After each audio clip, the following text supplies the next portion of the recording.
ঠিক কিনা? বিস্তারিত অনেক সংক্ষিপ্ত করে বললাম। আল্লাহ রাব্বুল আলামিনের গোত্র পার হয়ে গেল। আবু জাহেল বিশ্বাস করতে পারল না। মুহাম্মদ পশ্চিমী দেখার জন্য গেল, দেখতে যায় নিজে ওই গদের ভিতরে পড়ে গেল।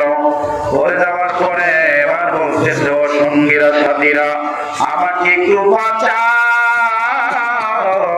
আমাকে একটু বাঁচাও। এবার আবু জাহেলের সঙ্গীরা হাত বাড়ায় দিল। আল্লাহ রাব্বুল আলামিন বলে, জিবরাইল,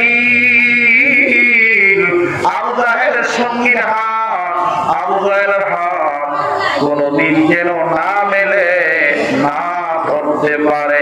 জোরে বলেন সুবহানাল্লাহ। কেউ যদি গলে পড়ে যায়, আপনি হাত বাড়ান বাঁচানোর জন্য, যদি তার হাত না ধরতে পারেন, তাহলে কোনদিনও গর্ত থেকে তাকে উদ্ধার করতে পারবেন না। আল্লাহ কয়, জিবরাইল বাকি রাখবা, মিলতে দিবা না। এবার দেখতেছে হাত অল্পর জন্য ধরতে পারে না। আবু জাহেল কয়, ওই বুদ্ধি নাই, জ্ঞান নাই, এক হাত একটা রশিয়ান, তারপরে রশি আমাকে দেখ। এক হাত একটা রশি আইনা দিল, গলের ভেতরে ফালাইল। আমার আল্লাহ কয়, জিবরাইল মনে আসেনি বাকি থাকবে কত রং?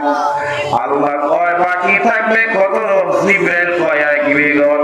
জোরে বলেন সুবহানাল্লাহ। সুবহানাল্লাহ। এক বিগত ফারাক থাকলে ধরা যাবে নি? ধরা যাইব না। এবার আবু জাহেল কয়, এক বিগতের জন্য আমি তোমার রশি লাগর পাই না, তাড়াতাড়ি করে যাও, দুই হাত একটা রশি আনো। দুই হাত রশি যখন আনলেন, আল্লাহ কয়, জিবরাইল মনে আসেনি বাকি থাকবে কত? জিবরাইল কয়, আল্লাহ ভুলি নাই, এক বিগত।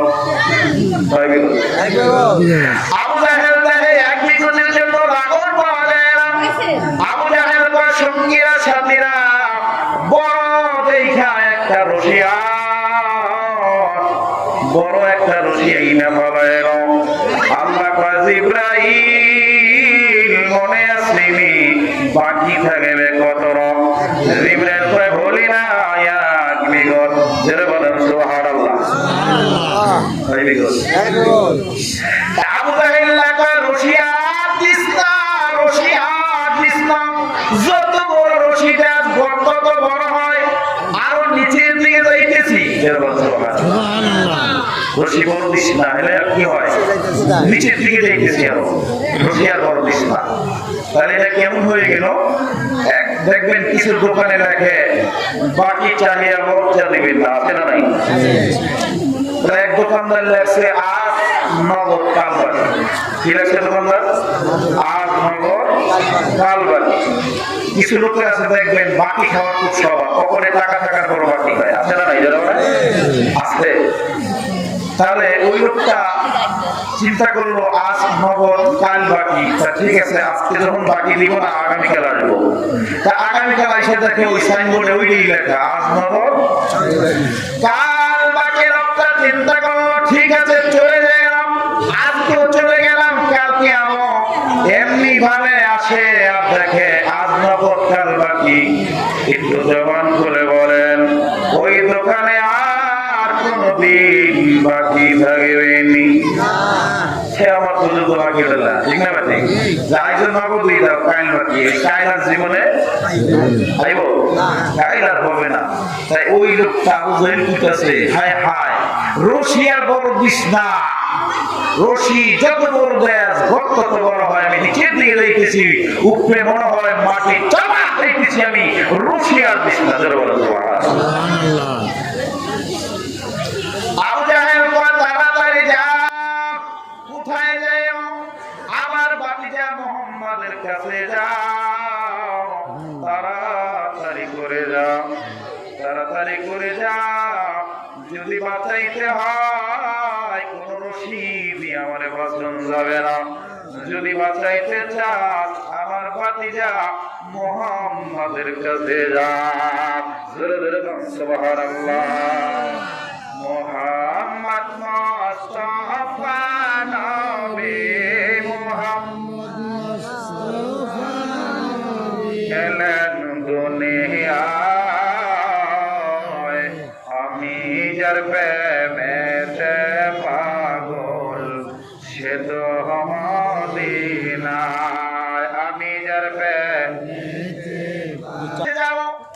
মুহাম্মদ আমার বাতিজার কাছে যাও।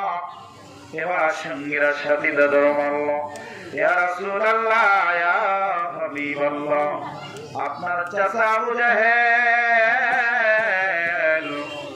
গবের ভিতরে পড়ে গেছে, তাড়াতাড়ি যান, তাড়াতাড়ি যাইয়া বাঁচান। আমার নবীজি আসলেন, গদের কিনারে দাঁড়িয়ে দেখে আবু জাহেল গদের ভিতরে। আমার নবীজি বলে, আবু জাহেল, ও চাচা আবু জাহেল, জানতে চাই এই ঘরটা তুমি কি জন্য করেছ? বলতেছে, বাতিজা মনে কিছু করিও না, আমি তোমার লেগে করছিলাম।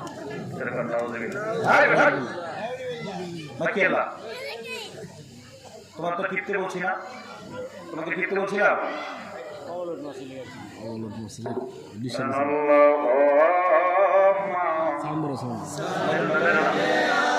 ক্লিয়ার করো।